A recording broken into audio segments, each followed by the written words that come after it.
sharaf weyn noo maanta inaan ilaahay mahadiya inaan magaalada Kismaayo dib ugu soo laabanay iyadoo aan u aadnay shir ka dhacay magaalada Garowe oo ay ku lahaayeen madaxda dowlada federaalka iyo kuwa dowlad goboleedyadu waxaan rabaa marka hore inaan u mahad celiyo reer Puntland madaxweynaha Saciid Cabdullaahi Deni madaxweyne ku-xigeenkiisa guddoonka baarlamaanka shacabka iyo dhammaan dadka reer Puntland oo aan isleeyahay waxayna soo dhaweyn aad iyo aad qiimo iyo qaayo u leh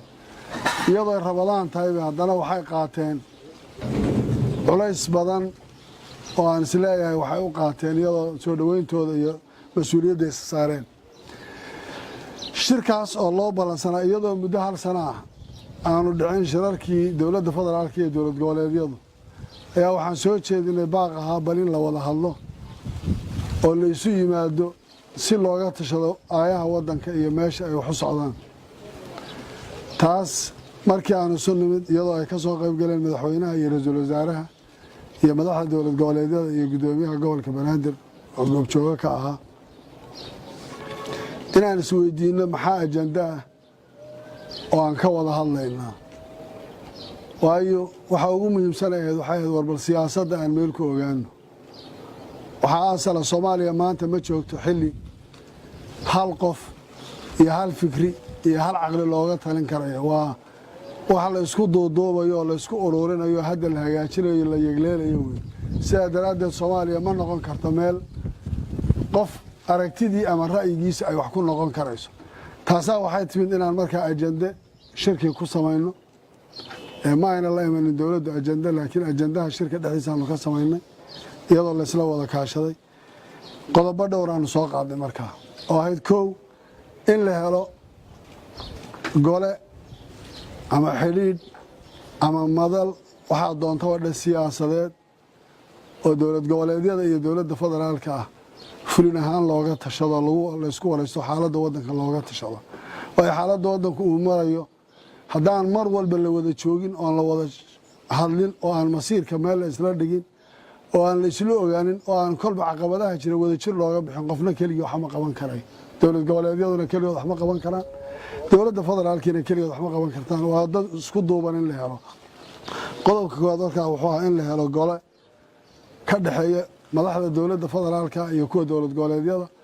oo mar walba lagaga tashado masiirka iyo siyaasadda taasoo aan wuxu dhimaynin golihii amniga qaranka oo kaasi uu noqonayo mid isaga ka hoos shaqeeya sababtoo amniga qaranku waa wax u baahan farsamo yaqaan iyo khubaro oo amniga kaliya ku kooban laakiin golo ka weyn oo masiirka ummadda iyo siyaasadda looga tashado kaasoo leeyahay in la helo magaciisa xubnaha kulamada iyo mas'uuliyaadka ay kala qaadanayaan arinta labaad waxay ahayd arinta galmudug oo ahayd mid aad iyo aad xasaasi u ah baryahan dambana hadalkeedu aad u socday oo sidii ahlu sunna iyo ay isugu darsameen maamulkii galmudug khilaaf badan oo xagga dowladda federaalka iyo siyaasiyiin iyo wax badan la sheegayo oo la tabanayay in iyadana aan ka salgaano oo goluhu intuu ka fadhiisto bal arrinta wax la iska weydiiyay arrinta galmudug laga gaaro xal dhab ah oo dadku ay ku wada qanacsan yihiin iyadoo maamulka galmudug uu diyaar u ahaa in arrintaasi la saleeyo la tixgeliyo heshiiskii ay sunna iyo maamulka galmudug dowlad goboleed galmudug ay ku gaareen Jabuuti oo dowladda federaalka waliba madaxweynuhu uu goobjoog ka ahaa ay leeyihiin war heshiiskii intii la ictiraafo galmudug dastuur bay leedahay dastuurkeeda aynu ku wada hadalno oo xuquuqda ay leedahay hal la ogolaado taasaan isku daynay markaa inaan bal ku qancino dowladda iyo cidii kale wax tabanaysaba sidii arrintaas looga gudbi lahaa galmudugna iyadoo aan uga mahad celinayo xaaf culays badan oo uu soo maray iyo odaynimo uu muujiyey ama ha noqoto dagaalkii gaalkacyo ama ha noqoto arrinta ka taagan ahlu sunna iyo isu keenistooda oo tanaasulaad badan uu sameeyey in bal arrintaas laga gaadho go-aan qodobka labaad bay ahayd waxaa kaloo qodobka saddexaad ahaa xeerar loo gudbiyey baarlamaanka oo ay ka mid ahayd midka doorashooyinka iyo sharciga shidaalka biilashaa in la soo celiyo oo aan ka wada hadalno si mas'uuliyad Soomaaliyeed waayo waa wax masiirkii la xidhiidha doorashadu ma aha mid qof uu go'aan ka gaari karo ma aha wax harqaan intuu qoftago dheer isku cabiro in sidoo doona uu fulin karayo waxaan idhaha la soo celiyo aan ka tashanno ra'yiga aan leenahay aan ku darro waayo waxaan waa wax masiirka ummadda ah sharcigaa qoraya qodobo dastuurigaa qoraya in waxaan laga wada tashado waxaan idhi labadaa biil ha la soo celiyo golahan aan samaynayna ha lagu soo celiyo aan ka wada tashanno ha noqdo kii doorashooyinka oo aan isleeyahay labadaa sharci markii shirkan loo soo baxayey ayay dowladdu intay la oroday oo golaha wasiirada la mariyey yaa baarlamaanka loo gudbiyey marka horeba aad garanaysa inay dalab meesha ku jirtay waxaa kaloo ka mid ahaa in la qeexo wada shaqaynta wasaaradaha federaalka ee dowladda iyo wasaaradaha dowlad goboleedyada oo la tixgeliyo sistamka federaalka ee dowladnimada soomaaliya ay ku shaqaynayso waayo ma aha isu duwayaal ee waa wasaarado state ka waxaysan oo ka tirsan iyaga iyo dowladda federaalka ah qaabka ay wasaaraduhu u wada shaqaynayaan waxaa kaloo ka mid ahaa sida loo qaybsanayo ama loo maamulayo deeqaha caalamku uu bixiyo oo ajandaha ku jirtay oo dowladda dhexe wixii soo gaara ma igu tiro iga tirba xaggey gaadhaysaa see loo qaybsanayaa see loo wadaagayaa wuxuu ahaa qodob isaguna qodobada ka mid ah waxaa ka mid ahaa dhammaystirta dastuurka dastuurkii oo ah midka lagu kala hagmayo ayaa wuxuu noqday wax jeebka lagu wata oo nin waliba tafsiirku doono uu saaro oo dad dan kale ay say rabaan u wadaan iyadoon horay shirkii dastuurka halkan aan uga soo jeediyey ra'yi ah in loo helo dad madax bannaan oo aan siyaasaddan ku milmayn oo aqoon-yahan oo khubaro expertiisa ama aqoon u leh waxaan oo intii la siiyo waqti dastuurkan laga soo baaraandago la keeno kadibna shacabka loo bandhigo maamulada iyo golayaashooda baarlamaanka loo bandhigo mas-uuliyiintu ka doodo kabacdi ay noqoto wax dhaqangala ilaan waxani waa heshiiska shacabka uu ku wada noolaanayo ku wada shaqaynaya haddaan isaga la sixin wax badan baa ka allaabaya qodobka kale wuxuu ahaa maqaamka ay yeelanaysa caasimaddu waxaa in badan la soo celceliyaa caasimadda iyo gobolka banaadir hubaal waxaa ah muqdisho inay tahay caasimaddii jamhuuriyadda federaalka ee soomaaliya asal bay u ahayd haddaan la qeexin caasimadda maqaamkeeda oon si siyaasiya intii looga hadlo heshiis siyaasadeed iyo mid dastuuriya iyo golayaasha iyo kulli aan la marinin waxay mar walba ku jiraysaa mugdigaas dadka reer muqdishona waxaa ka maqnaanaya xuquuq badan oo ay dastuuriyan u leeyihiin maaha inay ku waayaan waa inay helaan xuquuqday leeyihiin waxaa ka mid ahayd markaa in la qeexo oo laga howlgalo caasimaddu maqaamka ay leedahay si ayna ku waayan xuquuqaha dastuuriga ay leeyihiin oo una u noqonin maayarkeedu nin la magacaabo oo markii la doonana la eryayo ee u noqoto maayar la doorto caasimad u taliya xuquuqday leedahay la yaqaano in la qeexo arrintaas waxaa kaloo ka mid ahaa la dagaalanka argagixisada oo ah qodob la iska iloobay oo dowladda soomaaliya aad mooda inay meel iska dhigtay sababtaa waxyaalaha aan golihii amniga qaranka aada uga cagataallaynayna waxaa ka mid ahaa inayna jirin wixii amnigii laga wada shaqaynaya dowladda soomaaliya inay gabtay oo maanta dagaalka ay tahay qof walba adiga iyo ciddaad la dagaalamaysa adiga ku jirtaay orod meeshaa doonta ka soo dhac oo taas ay noqotay mid aan meel la u jiri karayn waxaa kaloo ka mid ahaa qodob ahaa wadaxaajoodkii somalilan waxaa ku xidhan dhammaystirka dastuurka waxaa ku xidhan haykalka iyo mustaqbalka soomaaliya ay yeelanayso ma aha in somalilanna la yidhaahdo waan isku ciqaabanahay meel ooma soconaysaan sidanaan nahay annana aan idhaahna dastuurkiiyo waxaana ku xidhan wax ka hadlaana uuna jirin wax isweydiiyaa uuna jirin wadahadal furan uuna jirin waa la soo qaadaa warqad buu ku qoran yahay bas warqaddaa wax dhaafsisan ma aha arrinta somalilan waxay u baahan tahay in si dhaba looga wada hadlo dad aqoon u leh lexjalaalaah garanaya waxan taariikhda la socda inay inta u fadhiistaan arrintaa wadahadal ka galaan waan hubaa soomaali way isu baahan tahay adduunkii kaleaba isku soo dardarsanaya hadda oo yurub oo dhan baa warta hal dowlad inay noqoto markaa soomaali waan garan karaynaa baahida iyadu isu qabtee waxay tahay laakiin inay iyaguna xuquuqahoodii lagu waayo ishaysadkuna u dhibaato keeno oo wax dhibkeeda iskale taa markaa waxaa ka mid ahaa in la qeexo oo laga howlgalo si ficliga looga howlgalo arrinta wadahadalka somalilan waxaa nasiib darro ah madaxdii dowladda federaalka ahayd uma ayna soo diyaargaroobinin umana ayna soo xiiranin waxa laga hadlayo iyo waddanka meesha uu joogo iyo talada loo baahan yahay waxaa laga hadlayaa waddanku sidan uu ku soconayay waa waqti ugu horeeyay hadda sida la arko dowladnimadu hadda bilow tahay Mareykan baa xaaladda laga soo maray waxaan jirin oo noocaas waqti oo dhan lagu luminay inaan ajandayaashiisa la qiro dowladdu wuxuu madaxweynuhu carabka ku dhufanayay haddii la yiraahdo hal isu yimaado iyadoo waliba aanu fiirinayna beelaha oo ra'iisul wasaare ku-xigeenka kale iyo ay ku soo biirayeen haddii aan ka hadalno la yiraahdo hal la sameeyo golo lagu wada tashado baarlamaanka diidaya haddii la yiraahdo doorashada laga hadlo baarlamaanka diidaya oo baarlamaanku isagii waa xildhibaanna shalay go'aan siyaasadeed baa lagu gaaray doorashadii 2016 u dhacaysay baarlamaanka wax loo dhimayaa waayo waxaan ka hadlaynaa waa masiir qofkan xildhibaanka isaga laftirkiisa tahay in la sheego loo qeexo political agreement waxa dastuurku qoraya in loo hoggaansamo waxa ku adkaatay dawladdu inay aqoonsato dhibaatadan taagan ee laga hadlayo waxa ay tahay kaliya waxay u qaateen shirarka la isugu imanayo wax rabar istaama oo beesha caalamka loo sheegay waan shirnay iyo waxaasaan isla gaarnay waxaan aad iyo aad waxaysanan uga hadlaynay war arrintan waa masiiri doorashada laga hadlayo oo tan shidaalku waa masiirka ummadda la xidhiidha oo arrintan doorashooyinku waxay u baahan tahay madaxda dowlad goboleedyada iyo dadka kale axsaabta siyaasiyiinta mas'uuliyiintooda dadka hogaaminta Soomaaliya iskale dad badan bay u baahan tahay inay arrintan tala ka gaaraan oo ay ka tashadaan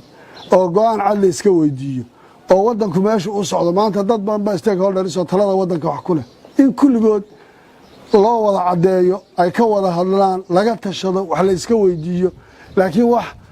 laba saddex qof inta isu sheegto hebel iyo hebel iyo hebel ma doonayo haddaan magaca tiriyo waxaan afar qof ka badnayn baa laga hadlayaa hebel la weydiiyo hebel la weydiiyo waa nasiib darro waxaan nasiib darro inaan garanaynin qofka waddanka cidda xukunta iyo cidda mas'uulka ka ah oo kii ugu sareeyay marka la fashto uu leeyahay talaan dib ugu noqonayaa iyo waayo marka isteediyadii madaxda dowlad goboleedyada iyo madaxweynihii jamhuuriyadda federaalka iyo ra'iisul wasaarihi intii la fadhiistay la leeyahay cid kale tala lagu celinaya baarlamaanku waa la yaqaanaa kanaalo sharci uu leeyahay dariiq sharci oo loo mariyo leeyahay qodobadan markaan kala hadalnay la soo celiyo waxaa la yiri baarlamaankaan la hadlaynaa commentigiina ka bixiya oo ku dara maxay dhibaanaan anagu commentiga aanu ku leenahay maxay tahay billaah calaykum ma commenti baanu ku leenahay baarlamaan xeer yaala inaan intaan u qoran idhaahno aniga waxaa ila quman sidaa iyo sidaas wixii aanu sharciga u lahayn heshiiska siyaasadeed ahaaba waxaa kulligii la doonayaa in laga dhigo commenti iyo ciyaar laga dhigo yani waa wax aad iyo aad looga waxayso waxaan odhan karaa shirkaas aan 5tii bisha iyo ilaa hadda fadhinay wuxuu ku soo dhamaaday si natiijo la'aan oo nin waliba iskii uu soo baxay oo wax la isku afgartay ayna jirin oo wax lagu ballamay ayna jirin oo xataa aan isku soo noqon aan lahayn waayo mas'uuliyiinta maanta qaranka hogaaminaysa waxaa deeqday waxay iyagu isu sheegaan talada waddankeena waxba ka ogeyn cid bayna waxba weydiinaynin waxaana laga hadlaya waxaan maqlayay dacayada dhinac kale ay ka wadaan oo la leeyahay jubbaland iyo galmudug oo extension doonaya sanad in loogu daro war imisa goor baanu ka hadalnay doorashada jubbaland ka mara yaanu sheegnay guddi baa la qabtay iyagaa sharciga gacanta uu ku haya waa la samaynayaa one day laguma darayo dowladdu harqaanka ay tagtee dharka uu ku cabiranaya madaxweynuhu baa waxay tahay inay intay doorasha dhici weydo kabacdi la yidhaahdo extension ha loo sameeyo waxaan rabnaa inaan cadayno Soomaaliya xaaraan inay ka tahay muddo lagu darsado wixii technically farsamadu ay u keento waa wax sideeda la isu weydiin karo laakiin inaan extension dawladda xana laga ogolayn state-na laga ogolayn doorasho walbana la rabo sideeda inay ku dhacdo qaabka maanta ay dawladda federaalka mas'uuliyiinteedu u dhaqmayaan ay tahay mid ay rabaan inay yiraahdaan waa la fuli waayo waxba jiitame waa lagu daray oo danta keenaysa in lagu daro ma aha sidaas waxaan rabaa markaa inaan idiin sheego arrintaasi waxay ku soo dhamaatay guul darro waxaana sabab ah dawladda dhexe oo aan innaba wax xil ka saarayn waddanku meeshuu marayo xaaladdu siday tahay taas ayaan darro iyo nasiib darro waxa kale rabaa inaan ku daro jubbaland maalintii hore Nairobi ka imanayay baan sheegay dhibaato badan baa dawladda federaalka kaga soo socota waxay ku tala galeen waddankaas inuu dib u noqdo fowdo dib ugu noqdo dagaal sukeeyo oo ka dhaw waxaan leeyahay Jubbaland jubbaland idinkaa degan ilaahay idinku abuuray idinkaa iskale amnigu idinku dan idin yahay amnigiina ka shaqeeya midnimadiina ka shaqeeya xamar waxa idinka yimaaday waa fitan iyo fasahaad iyo dhibaato lama guriga lagu ururiyay hoteelada la dejiyay waa la soo qaaday waxa lagala hadlayaa kaliya xabad rida waxa ma ridi kartaa aad baan ugu xamaay saaxiibkay seeraan oo waaska afayeenka in intii loo yeero meel tago inuu isagu xabad garoonka dhexdiisa ka rido aad baan ugu xamaay wax saxana ma waxaan rabaa markaa reer jubbaland inaan u sheego waxa laga shaqeynaya waa idinka dhibaato dhexdiina gobolkan waa la yaqaanaa 6 bilood baa qof baa joogay hogaamiye kooxeedii isku leeynayay waa meesha ubuucdo maaha gaalkacyo maaha meesha Soomaaliya mixwarka dagaalka halkaana ahayd hooyadii dhibaatadu ay ka socotay maanta intaas sanaad maraysaan nabad baad ku joogtaan taariikh baad leedihiin state maanta ka labaad marka Puntland laga soo reebaatina maanta taariikhdii iska laha yaan dhibaato idin kale idin geystay ana dhibaato idin geysan oo la isku kiindirin oo dhibaatadiina laga shaqeyn aad baan uga digay dowladda dhexe way garan laadahay mas'uuliyadda saaran waxay garan laadahay kursiga ay raadinayaan waxa uu yahay dhibaatada wadanka uga tagayaan waa in la xisaabtamo oo la isweydiiyo war wadankan muxuu yahay federaalku maxaa heshiis lagu yahay xagee loo socdaa maxaa la qabanaya laakiin inay beesha caalamkuna qaybsanto oo dhibaatada ay qayb ka noqoto oo waxaan jirin la isweydiiyo aad baan uga xumaa waxaan rabaa inaan idin cadeeyo dowlad goboleedyadu maanta annaga waxaan ka soo tagnay aad u caajisan niyadii aan la tagnay wada hadalkii aan rabnay halkan Soomaaliya loo rabnay hal sano soonka hadda soonkiisa baydhaba u dambeeyay kulan dowladda federaalka aan isugu nimaano inta wixii ka dambeeyayna wixii siyaasadda loo baahnaa in laga tashado dhaway meel marsanaya way ka hadlayeen markaan isweydiinana halkaas ay maraysaa Soomaalina waxaan leeyahay xisbiyadeeda eliidkeeda odayaasheeda dhaqanka siyaasiyiinteeda dib ha isugu noqdeen bal ha cabireen maanta meesha ay joogaan iyo shalay meesha ay joogeen ha cabireen maanta meesha u socdaan ha garwaaqsadeen maanta xaaladda wadankooda uu ku jiro meesha loo soo waxa fiican afka laga sheegayo iyo ficilku sidoo kale yahay in la fiiriyo yaa u baahan waxaan leeyahay ilaah oo naxariiso kuwii hore wadankan soo xukumayay taariikh buu soo maray intii burbur waxa asala Soomaaliya maanta ma joogto xilli hal qof iyo hal fikri iyo hal aqli looga talin karayo waa waxa la isku doodoobayo oo la isku ururinayo hadda la hagaajinayo la yegleelayo sida daraaddeed Soomaaliya ma noqon karto meel qof aragtidii ama ra'yigiisa ay wax ku noqon karayso taasa waxay timid inaan markaa ajende shirki ku sameeyno ma ayna la imanin dowladda ajende laakiin ajendaha shirka dhexdiisa aanu ka sameeynay iyadoo la isla wada kaashaday qodobo dhowr aan soo qaaday markaa oo ahayd koow in la helo gole ama xiliid ama madal waxa doonto wada siyaasadeed oo dowlad goboleedyada iyo dowladda federaalka ah fulin ahaan looga tashado la isku waraysto xaaladda wadanka looga tashado oo xaaladda wadanku uu marayo haddaan mar walba la wada joogin oo la wada hadlin oo aan masiirka meel isla dhigin oo aan la isla ogaanin oo aan kolba caqabadaha jira wada jir looga bixin qofna kaliya wax ma qaban karay dowlad goboleedyaduna kaliya wax ma qaban karaan dowladda federaalkiina kaliya wax ma qaban kartaan waa dad isku duuban in la helo qodobka koowaad markaa wuxuu ahaa in la helo gole ka dhaxeeya madaxda dowladda federaalka iyo kuwa dowlad goboleedyada oo mar walba lagaga tashado masiirka iyo siyaasadda taasoo aan wuxuu dhimaynin golihii amniga qaranka oo kaasi uu noqonayo mid isaga ka hoos shaqeeya sababtoo amniga qaranku waa wax u baahan farsamo yaqaan iyo khubaro oo amniga kaliya ku kooban laakiin gole ka weyn oo masiirka ummadda iyo siyaasadda looga tashado kaasoo leeyahay in la helo magaciisa xubnaha kulamada iyo mas'uuliyaadka ay kala qaadanayaan arinta labaad waxay ahayd arinta galmudug oo ahayd mid aad iyo aad xasaas u ah baryahan dambana hadalkeedu aad u socday oo sidii ahlu sunna iyo ay isugu darsameen maamulkii galmudug khilaaf badan oo xagga dowladda federaalka iyo siyaasiyiin iyo wax badan la sheegayo oo la tabanayay in iyadana aan ka salgaano oo goluhu intuu ka fadhiisto bal arinta wax la iska weydiiyay arinta galmudug laga gaaro xal dhab ah oo dadku ay ku wada qanacsan yihiin iyadoo maamulka galmudug uu diyaar u ahaa in arintaasi la saleeyo la tixgeliyo heshiiskii ay ahlu sunna iyo maamulka galmudug dowlad goboleed galmudug ay ku gaadheen Jabuuti oo dowladda federaalka waliba madaxweynuhu uu goobjoog ka ahaa ay leeyihiin war heshiiskii intii la ictiraafo galmudug dastuur bay leedahay dastuurkeeda aynu ku wada hadalno oo xuquuqda ay leedahay hal ogolaado taasaan isku daynay markaa inaan bal ku qancino dowladda iyo cidii kale wax tabanaysaba sidii arintaas looga gudbi lahaa galmudugna iyadoo aan uga mahadcelinayo xaaf culays badan oo uu soo maray iyo odaynimo uu muujiyey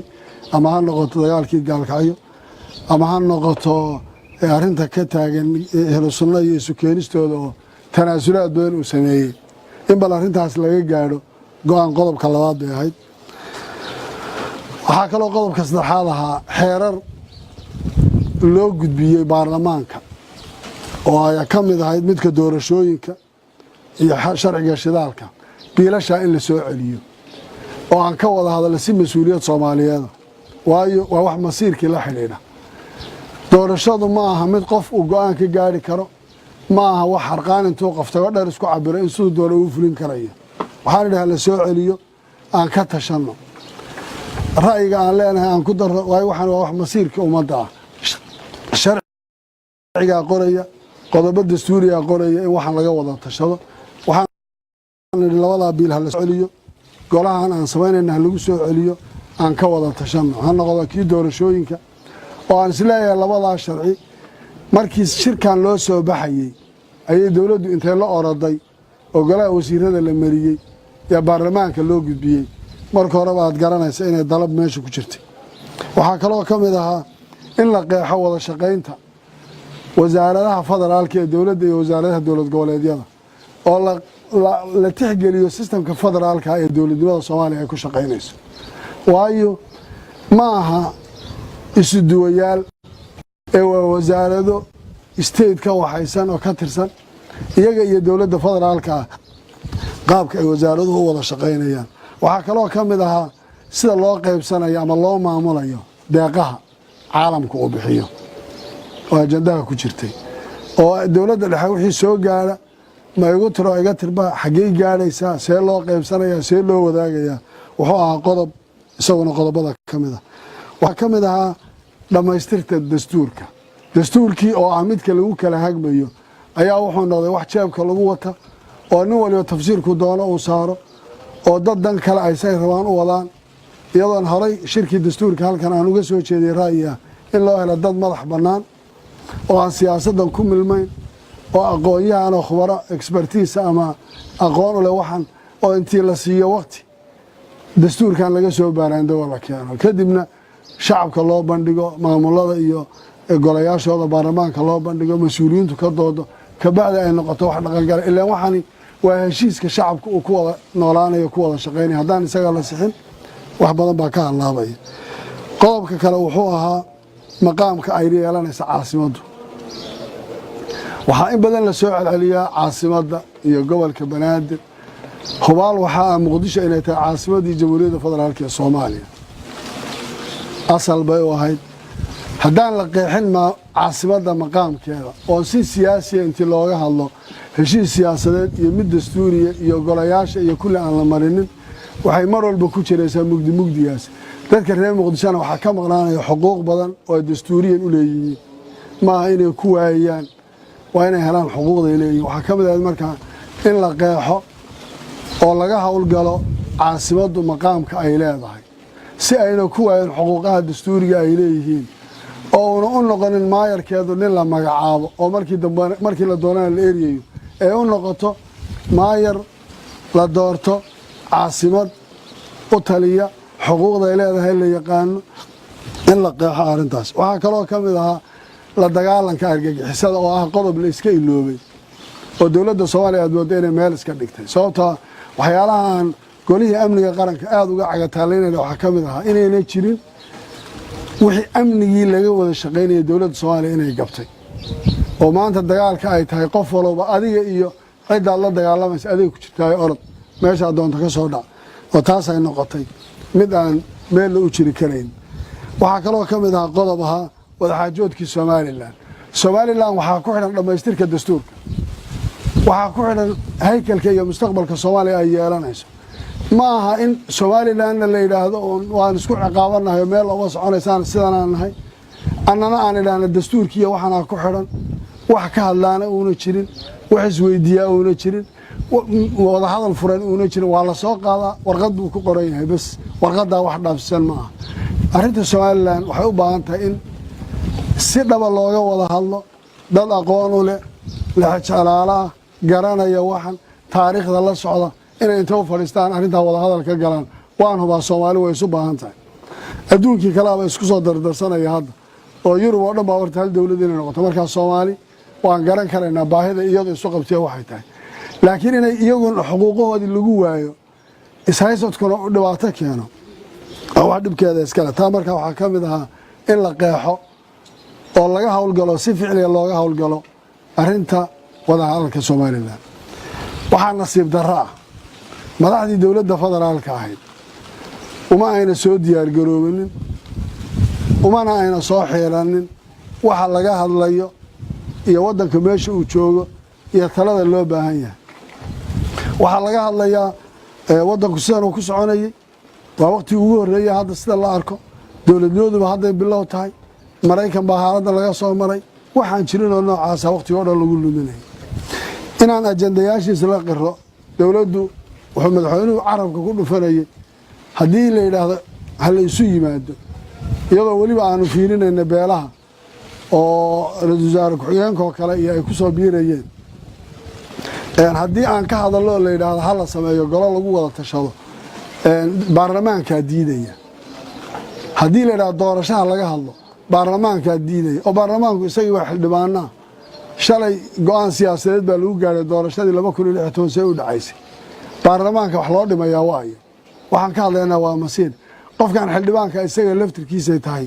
in la sheego oo loo qeexo political agreement waxa dastuurku qoraya in loo hoggaansamo waxaa ku adkaatay dowladdu inay aqoonsato dhibaatadan taagan ee laga hadlaya waxa ay tahay keliya waxay u qaateen shirarka la isugu imanayo wax rabar istaama oo beesha caalamka loo sheegay waan shirnay iyo waxaasaan isla gaadhnay waxaan aad iyo aad waxaysanan uga hadlaynay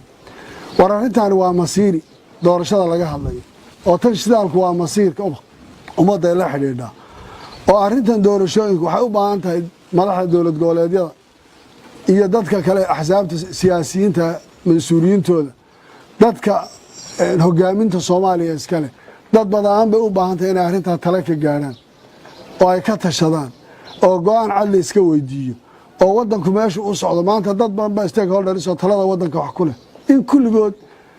loo wada caddeeyo ay ka wada hadlaan laga tashado wax la iska weydiiyo laakiin wax laba saddex qof intay isu sheegto hebel iyo hebel iyo hebel ma doonayo hadda inaan magacyo tiriyo waxaan 4 qof ka badnayn baa laga hadlayaa hebel hala weydiiyo hebel hala weydiiyo waa nasiib darro waxaa nasiib darraa inaanaan garanaynin qofka waddanka cidda xukunta iyo cidda mas-uulka ka ah oo kii ugu sarreeyey markaad la fashista uu leeyahay talaan dib ugu noqonaya iyo waayo marka isteydyadii madaxdii dowlad goboleedyada iyo madaxweynihii jamhuuriyadda federaalka iyo ra-iisul wasaarihii intii la fadhiistay laleeyahay cid kalea tale lagu celinaya baarlamaanku waa la yaqaanaa kanaalo sharci uu leeyahay dariiq sharcioo loo mariyuu leeyahay qodobadan markaan kala hadalnayna hala soo celiya waxaa layidhi baarlamaankaan la hadlaynaa commentigiina ka bixiya oo ku dara ma xildhibaanaan nahay annagu commentiga aanu ku leenahay maxay tahay billah calaykum ma commenti baanu ku leenahay baarlamaan xeer yaalla inaan intaan u qoran idhaahno ani waxaa ila quman sidaa iyo sidaas wixii aanu sharciga u lahayn heshiiska siyaasadeed ahaaba waxaa kulligii la doonayaa in laga dhigo commenti iyo ciyaar laga dhigo yacni waa wax aad iyo aad looga waxayso waxaan odhan karaa shirkaas aan 5tii bisha iyo ilaa hadda fadhinay wuxuu ku soo dhammaaday si natiijo la-aana oo nin weliba iskii ugu soo baxay oo wax la isku afgartay ayna jirin oo wax lagu ballamay ayna jirin oo xataa aan isku soo noqonna aan lahayn waayo mas-uuliyiinta maanta qaranka hogaaminaysa waxaa deeqday waxay iyagu isu sheegaan talada waddankeena waxba ka ogeyn cid bayna waxba weydiinaynin waxaana laga hadlaya waxaan maqlayay dacayadda dhinac kale ay ka wadaan oo laleeyahay jubbaland iyo galmudug oo extension doonaya sanad in loogu daro war imise goor baanu ka hadalnay doorashada jubbaland ka mara yaanu sheegnay guddi baa la qabtay iyagaa sharciga gacanta uu ku haya waa la samaynayaa one day laguma darayo dowladdu harqaanka ay tagteen dharka uu ku cabiranayo madaxweynuhu baa waxay tahay inay intay doorasho dhici weydo ka bacdi la yidhaahdo extension ha loo sameeyo waxaan rabnaa inaan caddayno Soomaaliya xaaraan inay ka tahay muddo lagu darsado wixii technically farsamadu ay u keento waa wax sideeda la isu weydiin karo laakiin inaan extension dowladda xana laga ogolayn state-na laga ogolayn doorasho walbana la rabo sideeda inay ku dhacdo qaabka maanta ay dowladda federaalka mas'uuliyiinteedu u dhaqmayaan ay tahay mid ay rabaan inay yiraahdaan waa la fulin waayo waxba jiitamay waa lagu daray oo danta keenaysa in lagu daro ma aha sidaas waxaan rabaa markaa inaan idiin sheego arrintaasi waxay ku soo dhamaatay guul darro waxaana sabab ah dowladda dhexe oo aan innaba wax xil ka saarayn wadanku meeshuu marayo xaaladdu siday tahay taas ayaan darro iyo nasiib darro waxa kale oo rabaa inaan ku daro jubbaland maalintii hore Nairobi ka imanayay baan sheegay dhibaato badan baa dowladda federaalka kaga soo socota waxay ku tala galeen wadankaas inuu dib u noqdo fowdo dib ugu noqdo dagaal sukeeyo oo ka dhaw waxaan leeyahay Jubbaland idinkaa degan ilaahay idinku abuuray idinkaa iskale amnigu idinku dalidii yahay amnigiina ka shaqeeya midnimadiina ka shaqeeya xamar waxa idinka yimaaday waa fitan iyo fasahaad iyo dhibaato lama guriga lagu ururiyay hoteelada la dajiyay waa la soo qaaday waxa laga hadlayaa kaliya xabad rida wax ma ridi kartaa aad baan ugu xamaay saaxiibkay Saaraan oo waaska afayeenka intii loo yeero meel tago inuu isagu xabad garoonka dhexdiisa ka rido aad baan ugu xamaay wax saxana ma waxaan rabaa markaa reer Jubbaland inaan u sheego waxa laga shaqeynaya waa idinka dhibaato dhexdiina gobolkan waa la yaqaanaa 6 bilood baa qof baa joogay hogaamiye kooxeedii isku leeynayay waa meesha ubuucdo ma aha gaalkacyo ma aha meesha Soomaaliya mixwarka dagaalka halkaana ahayd hooyadii dhibaatada ay ka socotay maanta intaas sanaad maraysan nabad baad ku joogtaan taariikh baad leedihiin state maanta ka labaad marka Puntland laga soo reebaatina maanta taariikhdii iska laha yaan dhibaato idinka la idin geystay ana dhibaato idin geysan oo la isku kiindirin oo dhibaatadiina laga shaqeyn aad baan uga digay dowladda dhexe way garan laadahay mas'uuliyadda saaran waxay garan laadahay kursiga ay raadinayaan waxa uu yahay dhibaatada wadanka uga tagayaan waa in la xisaabtamo oo la isweydiiyo war wadankan muxuu yahay federaalku maxaa heshiis lagu yahay xagee loo socdaa maxaa la qabanaya laakiin inay beesha caalamkuna qaybsanto